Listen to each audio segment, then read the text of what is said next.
Hello and Happy New Year to you guys. Hope everyone is having a productive start to the week this week and looking forward to getting a more productive and positive outcome for 2021. So today my video is basically we're going to be looking at how to overcome some of the challenges you'll be going through when it comes to looking to make a change and what we can do to overcome the obstacles we face when trying to achieve, let we say, our health and fitness goals. So you might have a goal, let we say, to lose weight, get fitter, or even tone up. And you're going to be excited and obviously feeling inspiring.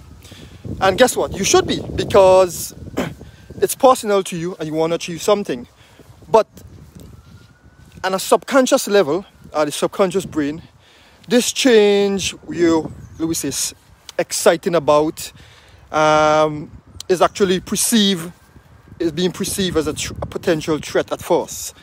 And simply because what you actually is trying to do is change the homeostasis of both the body and mind, and you're kind of basically taking it out of, let me say, the comfort zone, because the body like to be in a comfort zone regardless what you're trying to achieve. The body like to always go back to homeostasis, a place of comfort, and rest, because all the brain wants to do is eat and survive.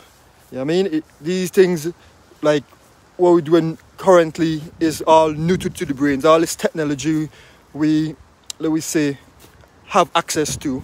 It's one of the reasons, I guess, let we say, the Western culture has a lot more case of depression and suicide, because there's so much things going on in our brains on a daily basis. All the brains want to do is just do the basic stuff and get along, because in theory we are cavemen or cavewomen dressed up in Gucci suits. So yeah, as I said, we want to, in this comfort zone which we've been accustomed to for months and years, you want to basically change all of that. So this is why, let we say, many individuals like yourself, change can feel, let we say, hard at times, because initially the brain is, let we say, working against you. So while you might choose your goal, consciously our subconscious pathway often at times works against us to make the goal you're trying to embark upon sometimes very difficult. Now, that doesn't mean you can't be successful. That is why when we say, you hear a lot of people say, oh, I don't have any motivation to do this. And daily willpower can only get us so far, because it's not, these new habits hasn't been really, we say, ingrained at any level, on a conscious level or subconscious level. Instead, what we want to do is come to a place where the conscious and the subconscious brain, mindset, let we say, is on the same wavelength, same path. And the way we could do that, override this, get that to work together, is through what we call daily habits, creating daily routines, and more so creating daily repetition in what we do. It's like, let me say, you start off a press up. It might be hard at first, but over a period of time, if you keep doing the press up and you're practicing that, it will get easier. It's the same like brushing your teeth. Like, you get up in the morning, you don't probably even think about it. You just go to the bathroom and you brush your teeth, because that has been ingrained for years and years. It's the same thing you want to be doing with your daily habits when it comes to, let me say, our health and fitness. And over a period of time, what that does is create a neural pathway in the brain, because form new pathway in the brains to give us, let we say, this is normal, we can do this is easy. So via these new habits and behavior that we, let we say, we conduct on a daily basis, that is where we can overcome and success will happen. But yes, initially you there will be a period of, let we say, discomfort, frustration, struggle, a lack of focus or thoughts, and also a lack of resistance to change. But if we keep going, and obviously if we know the big why behind why we are choosing to change and why we want to change, it can definitely help us to overcome, let me say, those hurdles time and time again. That is why, let me say, your goal or your big why must be of an eccentric nature. That way, when we, let me say, get to the first hurdle of challenge, we will overcome that, because there's a big reason behind of why we're doing this from a health and fitness perspective. Now, this is why, let me say, the process, when it comes to the process of change, when overall health and fitness, that you need to have, let me say, a few elements to be successful. And one of those, it needs to be enjoyable. It needs to be sustainable.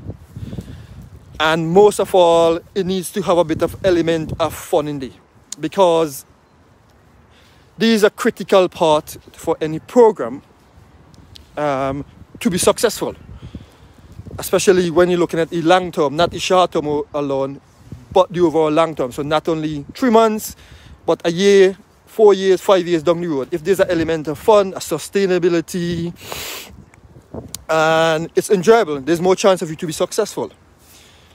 So, because what happens is, if those things are not in place within, let's say, your training program or your daily lifestyle, it's going to become frustrated, you're going to get bored, and more than likely, there's the chance of you to give up. And you basically, what you're going to be doing is going on what we call a hamster wheel, stop, start, stop, start. It's the same like those people, and your dieters, they do something really extreme. It didn't work because most think it wasn't fun, it wasn't enjoyable, and it wasn't sustainable. So you always stop starting. So that is why I, as a personal trainer, I always try and ask the question any training program I give to my clients is, are you enjoying this? I check in with them on a regular basis, a weekly basis, and ask questions like, how is this? How are you feeling? How is the energy level? Because anytime they say, we say, oh, I don't like this plan, there's an element of it. You gotta ask why they don't like it, firstly, because it has to be enjoyable. It needs to be sustainable. They need to can see like, oh, I can eat this kind of food for ever, in theory, because it needs to be something you like, you enjoy. You know what I mean? For it to work. So there's many reasons why a lot of people, we say, fail on the fitness journey, because it's not necessarily they're quite lazy, but simply because they lack a process of consistency, and they fail to enjoy what they are actually doing. So for the majority of individuals like yourself, if you're watching this, the first thing I would recommend to you is, in this new year, is don't do anything of a drastic nature, because that will be the first recipe for frustration, struggle, and mostly, ultimately, failure when it comes to your health and fitness, because the main thing, it's not as sustainable going forward. So ideally, what you really want to do, and I recommend, is to simply introduce one habit at a time. And basically, each day you chip away at it, you chip away until it becomes like, again, like brushing your teeth, because it's easy. It's not something you need to do. You need to brush your teeth, not only for good breath, but to keep the gum healthy, keep the teeth healthy and looking, well, beautiful and clean. You know what I mean? And obviously, you don't want to put off your potential partner or loved one going forward, because let's face it, nobody wants a bad breath. But you get my point, what I'm trying to get today with the message. And basically, you want to do these things day in, day out, rinse and repeat. And when you're happy with the new habit, like we just say, so if you're not accustomed, let me say, walking 10,000 steps, because it's quite recommended you do 10,000 steps. The truth is, like, let me say, most people on average basis do, like we say, maybe 2,000-3,000 steps per day. Now 10,000 steps seem like a mountain to climb up. What I recommend you do is every day you add an extra 200-300 steps. Now at the end, if you do that like 5 times a week, that's an extra 1,000 steps you've done that week or more. Next week you do the same thing, you increase it by another 100, and over a period of time that 10,000 steps will become easy, normal, it's sustainable. You know what I mean? And there's more chance of you being successful. So I guess the main thing is I hope you found this video helpful, useful. Anyone who is on the health and fitness journey, please don't give up. Use these tips what are in today's video and implement them in your daily life going forward. Now, if you're looking for a personal trainer, whether that's in person, online, because let's say with the current situation of lockdown, online training is here to stay, regardless if you like it or not. And I am one of those trainers that can help you on this journey. Whether you're looking to look good in and out of your clothes, increasing your fitness, getting fitter, overall want to just look and feel your best in 2021 and beyond, please just drop me a message via my Facebook page, and I will be happy to sit down and chat with you and run through what I do as a personal trainer, online coach, and how we can make 2021 very productive, very successful going forward. Again, have a great start to the week, and thank you very much for watching this video, whether live or pre-recorded, sometime on my Facebook page. Thank you again for your support, from ever interacting, whether you interact, you share, like, a comment, or if you're just in the shadows, I was just looking to see what I'm up to next. I'll just thank you very much, because indirectly you help me to help other people, and also it helps me to get better at Minecraft to help other people long term. Here is to a productive and successful 2021 ahead. Have a great day and look forward to speaking to you soon. Bye.